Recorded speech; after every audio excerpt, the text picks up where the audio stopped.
À la surface déjà desséchée du plateau de Cossol, affleure un immense trou. Ce gouffre, c'est une porte d'entrée vers l'un des grands châteaux d'eau naturels de la Côte d'Azur. Jean-Claude l'explore depuis plus de 30 ans. Et après, on est sous terre. Dès les premiers mètres, il remarque que l'eau ne coule pas, une situation inédite pour la saison. En mars, jamais. Ça se produit en juillet, ça se produit en août, ça se produit en plein cœur de l'été, ça se produit à l'étiage. Pour retrouver l'eau, il faut tendre l'oreille et descendre encore et encore jusqu'à 25 mètres de profondeur. Ça paraît beaucoup, on se dit, bon, il y a beaucoup d'eau.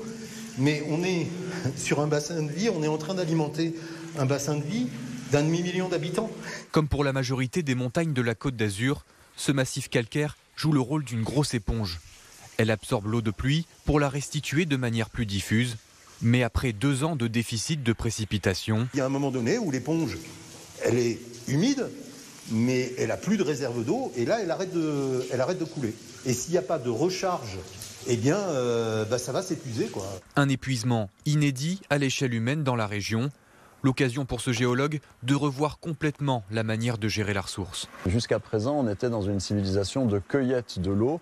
Et il serait bien maintenant de passer dans une civilisation de culture de l'eau. Des réflexions à conduire sur la manière de stocker de l'eau dans le sous-sol ou de recharger artificiellement donc, les nappes d'eau. C'est un petit peu comme un compte en banque, en fait. Ouais.